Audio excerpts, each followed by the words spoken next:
another apology. We called, who's now actually Lisa Harrison, but you do have a sister, Beth? My sister's Beth, yeah. Okay, Lisa's standing in the person. Actually, Lisa's on the student council, and your position is? I'm a cabinet member. Cabinet. I'm on school board, so. Okay, and it's not her sister, Beth, it's Lisa.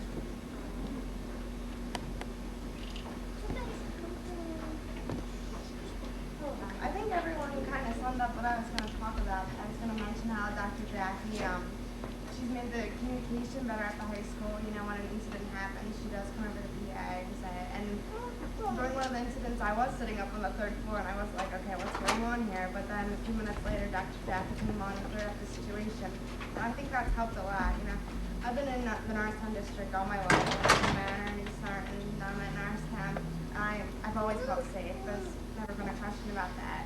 And even when those situations that happen, you know, I have confidence in the teachers and the administrators and the security that they're going to clear it up, and usually they always do. So it's not a question for me. You know, I feel sorry for some of these kids that they're not having, like they don't have their parents at home like I do who've taught me all these things, and I'm not sure what we can do about that, but they need to be taught, you know, respect at home, and then they come to school and they're not acting the way they should. And I don't see on the same level as them because I've always acted well in school and I've always wanted to be at school to learn and stuff. So I'm not sure what we can do about that, but I know that Dr. Jackie and everyone are working on it. So everyone summed up everything I was going to say.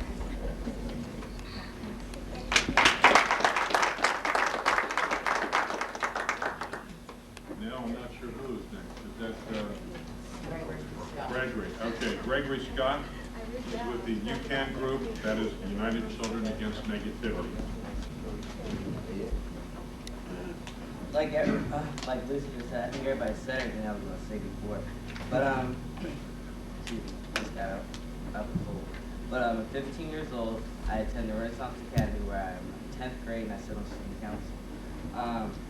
Basically, just to hear some things. Like I read about the newspaper articles and I read. Someone gave me a copy of the Norristown.com thing where Stephen posted how he, about the safety of school, and he was questioning how safe it actually was. And being as though I'm on United Children Against Negativity, most of our members go to schools that are in Norristown. And most of the kids that go to my school live in Norristown. There's 4 buses that bring all of us up, and there's 72 passenger buses, so all of them are all full.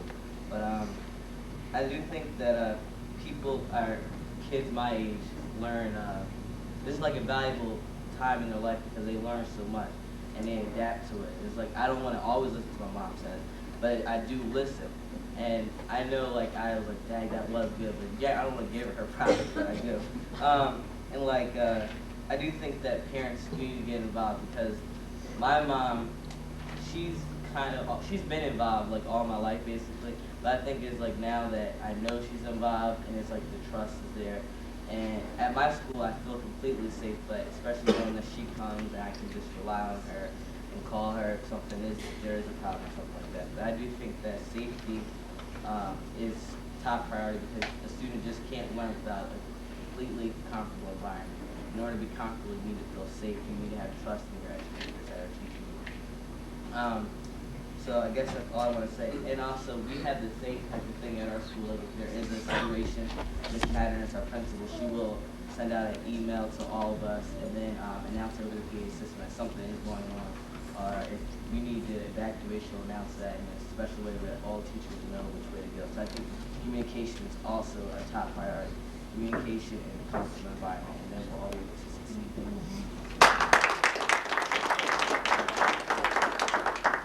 Thank you very much, Gregory. Now we're going to hear from Adrian James. He is also with the UCAN group.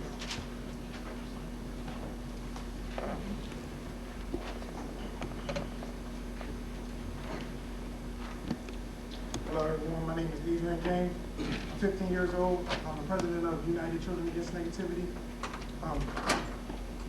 I no longer go to Norristown Area High School due to personal reasons. While I was there, I felt completely safe. And I know of several people who didn't due to security issues. I don't think it's the lack of security, but the lack of security effort. Also, several students who claim to be unsafe know about negative activity before it takes place, but fail to notify adults and the adult supervisor. In the past, there has been student versus student conflict. It's here now, and it'll be here in the future. A lot of conflicts begin in school, but the fights actually take place on the streets. In most cases, people are the product of their community. So if we want to stop inter-school conflict, we need to get to the root of the problem, which are the communities of Norristown.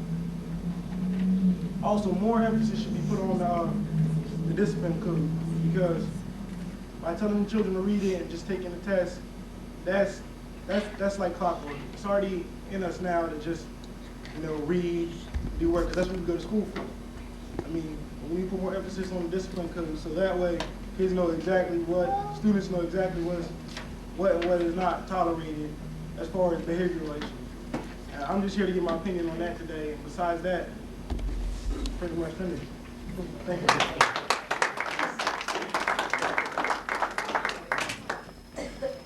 Different perspective. Now we're going to hear from Reggie Hinton, excuse me. He's the parent club.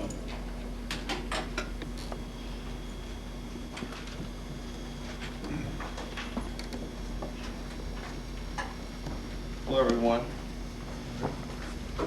My name is Reginald Hinton. It's okay. But I'm co-president of the Parents Club at Norristown Area High School, and mainly what we do is to lend support among parents, faculty, and our students. What we do is we try to provide some type of financial support as needed to make a viable forum for communication and a respectful exchange of ideas and viewpoints. I'd like to touch on one thing Gary said about tolerating discipline. I think sometimes that tolerating discipline starts at the earliest age in elementary school. And usually, sometimes you have some disruptive children that, I don't know if they're getting the proper discipline at home, but they bring that to school, and the teacher is made to deal with it, and the children are made to deal with it. And it's not fair to the teacher or the children to have to deal with that. And sometimes I think that carries over from elementary school into the middle schools, where the tolerating the little things that are going on with these 2% of people. And they're probably the same 2% that carry from elementary to middle to high school that are these problems are coming from. So I look at it as, I think that we should, talk to the parents about their child's behavior, and if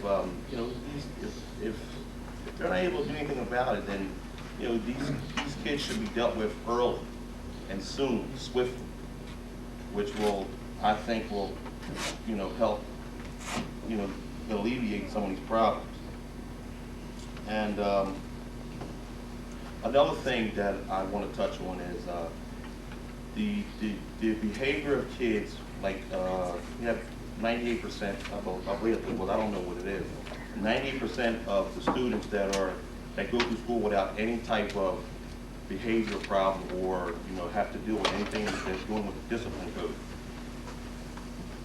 When you have a group of kids that have no other agenda than to pick with people and to just be disruptive, sometimes those kids, even though you might have cameras and disciplinarian people throughout the school, sometimes they're not going to see everything. And a kid is made to fend for itself, so to speak, in the interim between this kid bothering him and him making the faculty aware. So what I'm talking about is sometimes a kid that hasn't done anything might become a product of the disciplinary code when, sometimes I think that it's unfair to the kid that hasn't done anything but basically defended itself. And, I just wanted, just really talk about you know, just trying to get these people out of there. I mean, you know, it's a problem from elementary to junior high. And, you know, once it becomes a problem there, then they'll put them in an alternative school. But sometimes once it's there, I mean, it's way too late. So, just like to, you know, address that. And the panel basically took care of everything else. So, you know, I didn't have very much to speak about. Thank you very much. Thank you very much, Reginald. Okay, I don't know about you, but I think we got to come up with some new explanations for these short presentations other than the earlier. This is the first time I can actually say that we're running short on time. Oh, I forgot, we got Hank. We'll never run short. Okay, our last speaker is Norristown's own icon, known by many different names. I think his born name is Frank Siassi or Chachi or you pick. Most of us know him as Hank Cisco. A lot of us know him as the Cisco Kid from years past. A lot of people know him as The Rock. But he's Norristown's own Hank Cisco.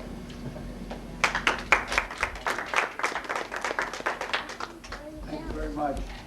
You know, this is a great panel. I mean, the place is not loaded, but it's loaded with the people that should be here. You have a police officer, you have a principal, you got school directors, you got councilmen, you know, just about, and people that brought children up in this town. I brought 4 children up in this town, both public and parochial school, and I went to both public and parochial school. So I won't do any reading. I have some notes here. Won't do too many reading because I paid $1,800 to get my eye. The doctor told me $1,800. I won't have to wear glasses, but he didn't say I need reading glasses. So I forgot my reading glasses, so I won't do any reading. You know? And the $1,800 that hospitalization didn't pay. I had to come out of my own pocket. But it's better now. I go without glasses now.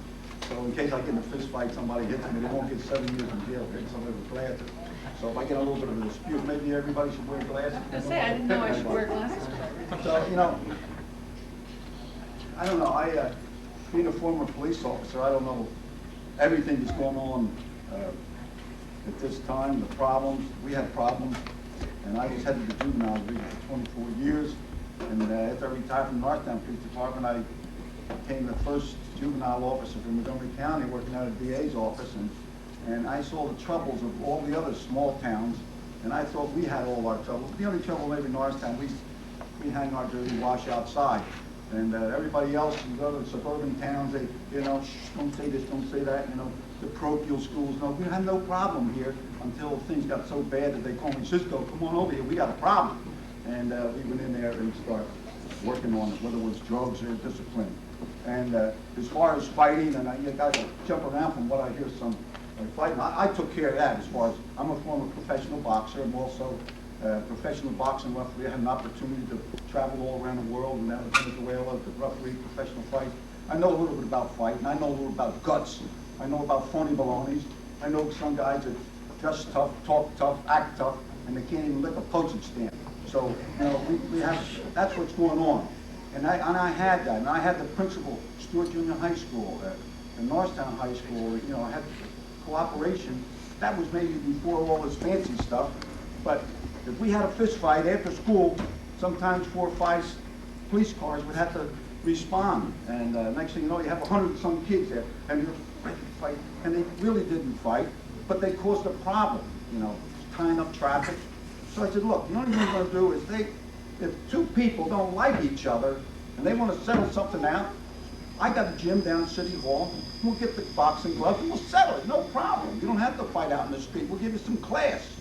And that's what I did. Are you okay? And I would get them down at City Hall, and I'd say, okay, now put headgears on, mouthpiece, gloves, and you know, I said, well, you know, this is not brutal. In fact, I said, okay, just to give them the show that sometimes they really don't dislike each other. And I said, all right, now this fight is going to be a fight to the finish, and they're both getting close, like I'm. And if anybody gets a cut and the blood's running down your eyes, I'm not going to stop it. It's got to be until you holler. And they're both looking at each other, you know. You can see, you know, a little bit about boxing, police work. You can see expressions, and you see they're like this, and then all of a sudden you see the muscles relax.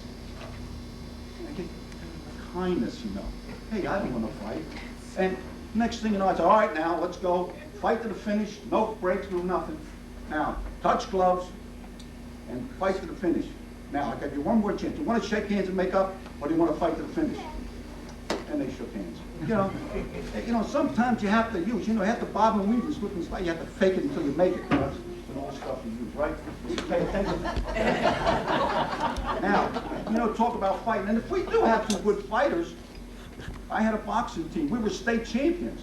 14, 12, 13, 14 years. We went all over Pennsylvania. Now, I'm affiliated with Mike Grant, who just fought for the heavyweight championship of the world. He made $4 million for Lennox Lewis in Madison Square Garden. He sent 2 busloads of people to fight. He's fighting next Friday now in Philadelphia. So somebody, will find out. If you have good fighters in high school, I'll manage them. We'll make money. But okay, now, I just want to tell you one little thing. Being a former police officer, I think police, like I was quoted in the paper, that police should be involved more with the youth. I want to let you know, as far as safety patrol, we had the crossing guards in Norristown. After it's over, you can look at some of the things. But our crossing guards, we had this inspection. Everybody had to wear a uniform, perfect. In fact, one of our biggest problems was when the stylists or crossing guards, the short skirts. And I had a problem. And girls discipline themselves. Hey, so-and-so's wearing a short skirt, I can see her knee. So I had to be, make sure. I went to the Army recruiter, and they said, oh, so what do you do with, they want to wear short hair, long hair. So being a married man with 4 children, I don't want to tell a girl how to wear. That's the one girl was not wearing under, bra and whatever, And she was like, she was stopping more traffic, and she didn't have no whatever, no girdle, and when she would walk, pop it, So I went to the Army recruiting, and I said, please give me some regulations. The hair shall go no longer than the top of the coat, and undergarments shall be worn. It settled it. Okay. So I told them, put the order out, and that was it. But we had, let's give first aid. Because, number one, if something should happen, the school guide is the first one at the scene to be able to give first aid until a police officer comes to the scene, until the ambulance comes. So, and also training on about the dangerous stranger.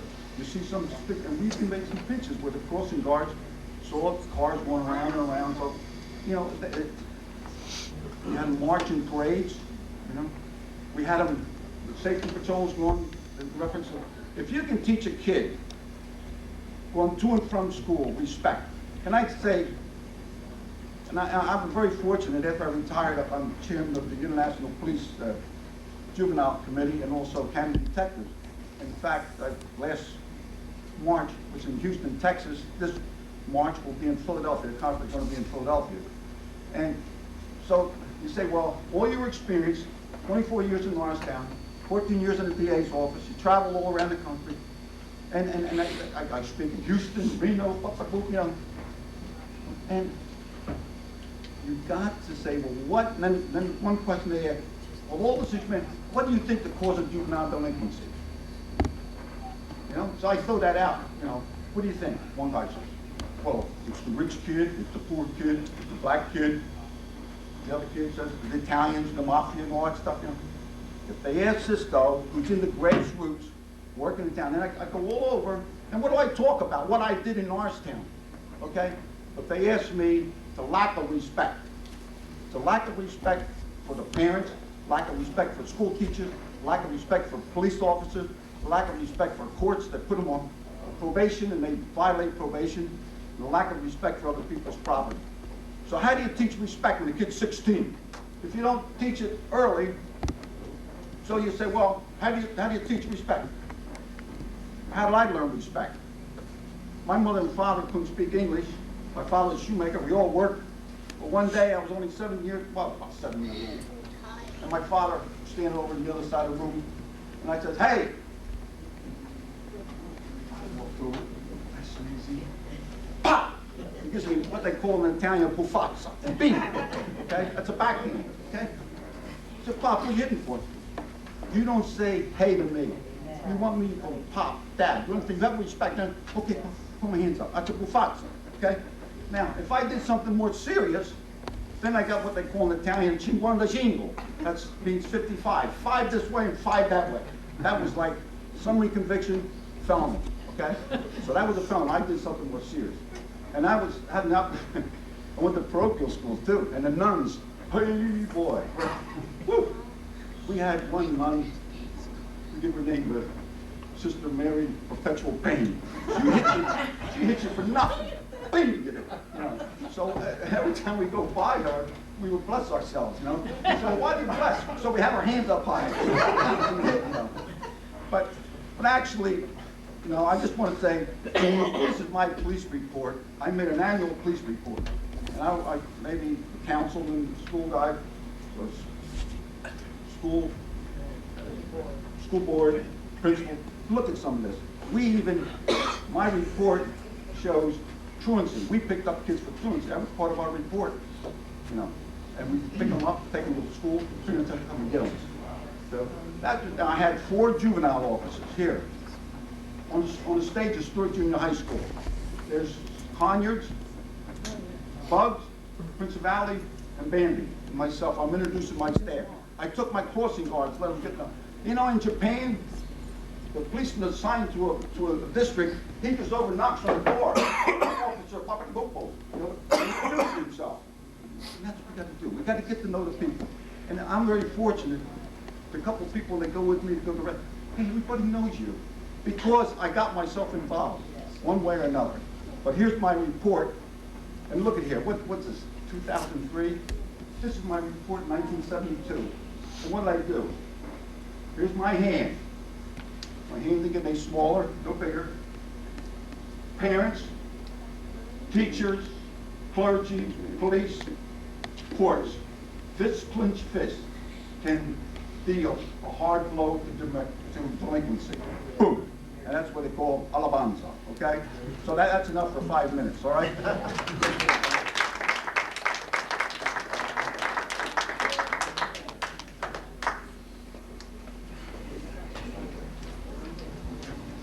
I think I figured you'd be good for another 20 minutes. I'm getting ready to have another cup of coffee. Okay, before we go on to our break, I want to make a special acknowledgement of some of our dignitaries here today. We have newly elected President of Council, Olivia Brady. We have past President of Council, Joe Epifano, sitting right next to her. Next to Joe, we have Bill Precyson, Member of Council. Swinging over to this side, we have an officer from East Norton Police Department. Former Mayor Bill DeAngelis, and as I forgot to mention too, Hank Cisco, Bill DeAngelis, and Julio Alvarez are 3 new members of the NAHS Initiative Board for this year. And up to the front line here, we have Karen Chinaski, a past NAHS Initiative member and president, and on the school board and the president. Oh,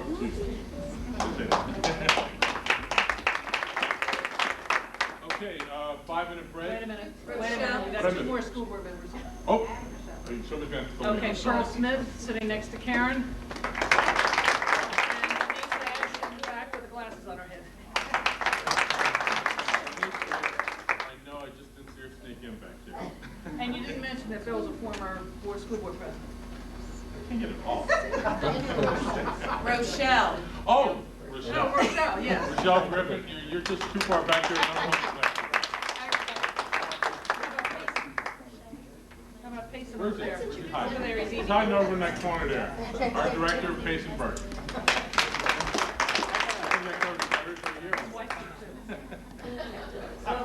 Mrs. Payson. This is Payson Burke. Retired teacher. Retired teacher.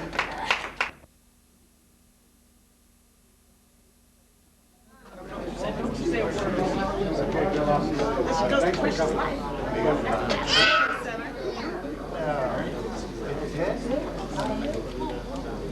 Back to our question and answer period, and I think we've probably been able to summarize a few key points that have come out of our presentation so far this morning. I'll try and do my own brief summary. One of them being that you need to teach discipline in the school, I guess not so much for the 98% that already have it or know it, but for the 2% that don't. And we need to start early. If you don't catch it early, it's just going to progress into worse problems later on. We seem to get a general consensus that everyone feels safe in school, but a couple of people digress from that a little bit, so I guess there is still a question mark in that area.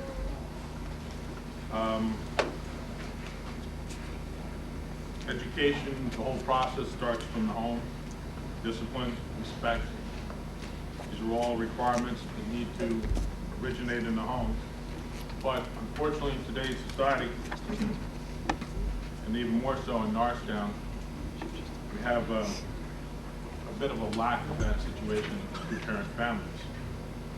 So therefore, I guess we have to make amends for what is not dealt with in the homes and address it from the schools.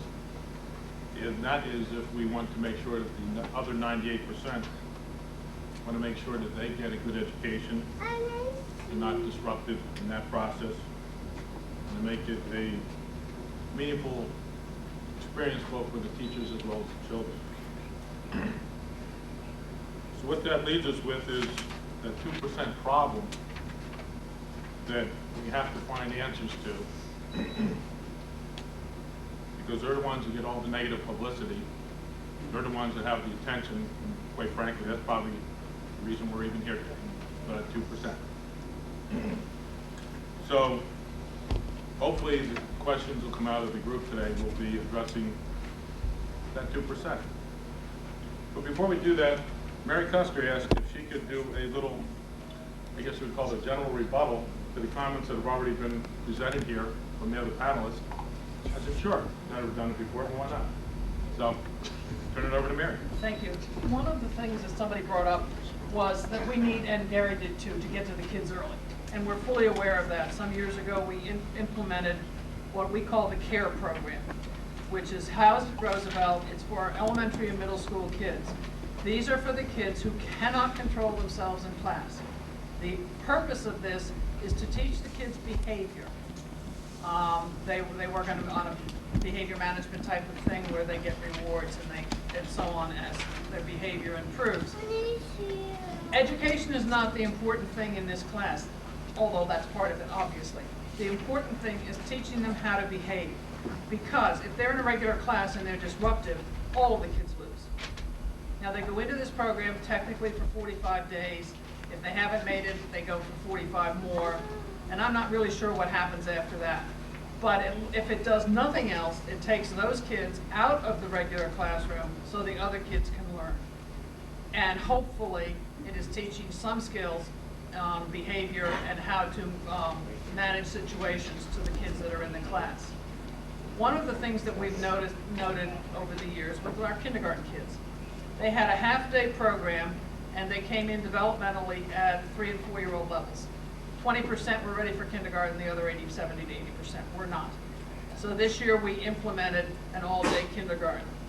We could not expect the teachers to make up in a half a day at 5-year-old what the families hadn't done and kids hadn't learned prior to coming to school. So now they have a full-day kindergarten program. Governor-elect Rendell is pushing for 4-year-old programs. If we get them, I don't know where we'd house them. That would be another problem. But it is so critical for the kids, especially the ones Gary's saying, you know, the one-parent family or the parents that aren't involved with the kids, for these kids to have programs where they're actually learning. Many are in daycare, many are in programs, but I sometimes think some of those daycare programs do nothing but play games with them or fill blocks with them. I don't think they're doing educational things with them. And one of them, you know, they got to learn to sit still and listen. That's the start of the whole thing. If they can't sit still and listen, they can't do anything. Somebody mentioned truancy. I know that superintendent has taken many kids to court for truancy. So yes, we are on that. I guess Hank mentioned that. We are on to that program. Do we need more juvenile officers? Absolutely. Do we need people that, and our juvenile officers used to know all the kids. I don't think they have the time in the police departments to put forth the time to know all of the kids anymore. And they're not all like Hank that see them every day. Some of them do. I know my daughter is a police officer in North Wales, and she was on staff before that at North Penn as security. So she did know a lot of the kids. But you've got to get to know the kids to know who's going to be a problem, how you diffuse it, and that sort of thing. And, you know, you always need more personnel. Peer mediation goes on in our, I'm not sure about elementary, but it does go on in middle and high school. There's anger management. There's all sorts of programs there. We have the student assistant program where kids are in trouble. For whatever reason, they're recommended by faculty, they can recommend themselves, and they can get into a program of that where they're discussing their problems. Norristown is a very unique district. We have 20 to 25% special ed. We have, I don't know how many ESL kids. I heard that we got another 200 or 300 this year alone. All of these programs are very expensive. And we have so many programs for special kids, whether they're special ed or have a specific need. They may be, you know, we have the gifted program, we have all sorts of different programs going on, all of which cost a lot of money. All of which are very important because our kids have so many different needs. They don't go like Colonial or Methacton and fit in here. They're all over the map. And it's a very, very different situation. Our kids are safe. The 2% might create some problems where they aren't as safe as they could be. But, you know, the kids have to learn how to handle these things. And in the elementary schools, I told you the values they're teaching. I know what Joe does in the middle school. My kids went there. It's a climate thing where they have to respect each other. They have to behave. And I'm sure the other middle schools are run on the same basis. I don't know. I think that this fall, because of 2 incidences at the high school, things got really out of whack. We got a lot of attention that we shouldn't have gotten because of 2 incidences. When you think of a whole of the years that we go through, and we have 2 incidents, so we make the paper, and we end up having a program like this morning, which is great. I wish I didn't know you all. I wish I saw a lot of people here that I didn't know. Unfortunately, most of you I know or have heard of you. It's like a parents club meeting, or it's like parents visitation night. You don't see the parents you need, you see the parents of the good kids. That's always been true. I walked into one of my son's things, it was a high achievement science class. Much too big a class. Couldn't even fit all the parents in the room because everybody was there. I know them all. This is the thing that you know, there are other kids. We're starting a new program at the high school, and I'm going to ask Hildy to talk about the junior ROTC program. And I know Bill will be thrilled that we're having a junior ROTC program.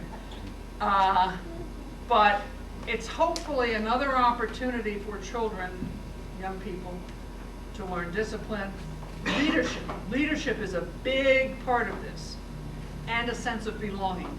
Maybe some of the kids will join the junior ROTC that aren't athletic, that aren't whatever. They can be special ed to gifted. Anybody can join. And I'm going to ask Hildy to talk more about it. I don't want to take too much time, but it will be an elective starting next year at the high school. We've been on the waiting list for 6 years, and our year came up. And it will be, I believe, an excellent addition to our electives, and it is primarily a leadership organization. We will not be doing any of the weapon kind of portion of it. We signed off on that because personally we didn't feel it was appropriate. And that's fine with the junior ROTC people. They have many different curriculums they teach. So it will be a leadership, there's a drill, and we have a drill team at school already that they're going to do some combined efforts, and we're really looking forward to it starting. I'm currently interviewing colonels. wanted to ask a question.